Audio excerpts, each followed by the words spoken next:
The Portrait of a Lady by Khushwant Singh. This chapter is included in the CBSE Standard 11. All the students studying under the curriculum of CBSE in India and abroad would be benefiting out of this video. This is a virtual classroom and absolute free educational video. In the first instance, let us understand what this chapter wants to speak of. The Portrait of a Lady is a part of an autobiography by Khushwant Singh. The author draws a paint portrait of his grandmother in this story. Very splendidly, he unfolds his relationship with his grandmother and how it undergoes several changes. Honestly speaking,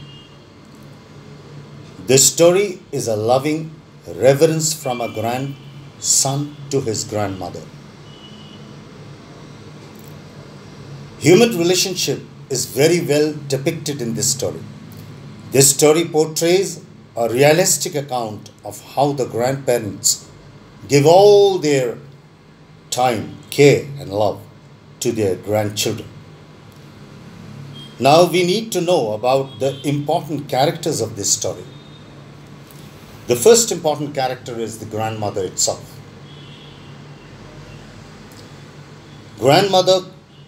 Khushwant Singh's grandmother is described as an extremely religious person. She was a very kind lady. She was short, fat and slightly bent. Her face was wrinkled and she was always dressed in spotless white clothes. In the village, she took care of all the needs of the author when he was a child.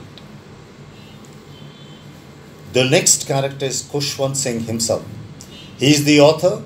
He recounts his childhood days and his relationship with his grandmother. Now, some of the important word meanings in this chapter to understand the chapter much better. Portrait means true picture. Absurd means ridiculous. Hobbled means walked with difficulty. Rosary means a string of beads used for counting prayers as they are chanted. Puckered means wrinkled. Serenity means calm and peaceful. State means not fresh. Stale means not fresh. In a chorus, together.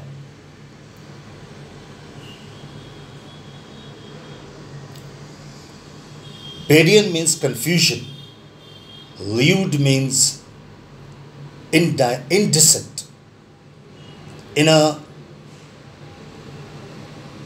shroud means a piece of cloth used to cover a dead body before cremation. Pala means pale coloring of the face. Crude means made in a simple manner. Scattered means lying here and there. Took no notice of. Did not care. Now, let us understand.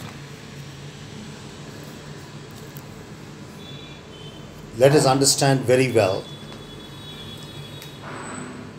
the three phases of the author's relationship with his grandmother. The first phase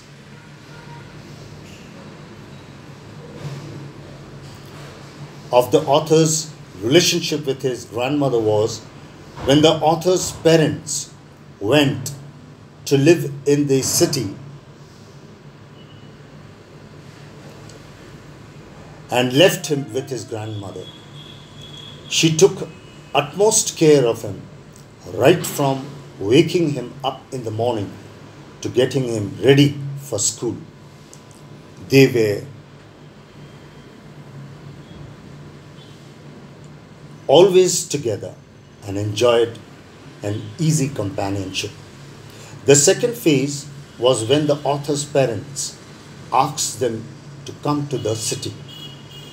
This was the time when Khushwant Singh's relationship with his grandmother changed.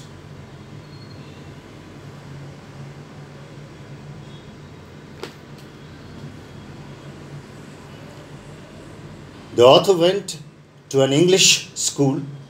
She could no longer accompany him, nor could she help him in his studies.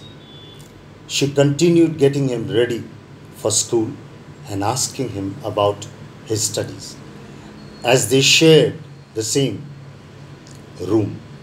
However, she rarely talked to him after learning that he was learning music at school. Slowly, the friendship between them weakened.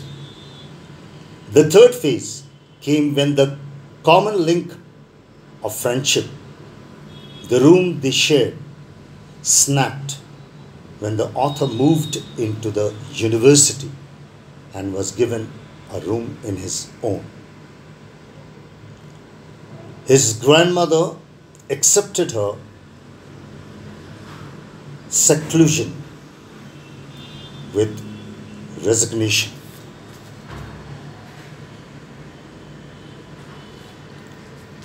Now, very important questions related to this chapter is: mention the way in which the sparrow expressed their sorrow when the author's grandmother died.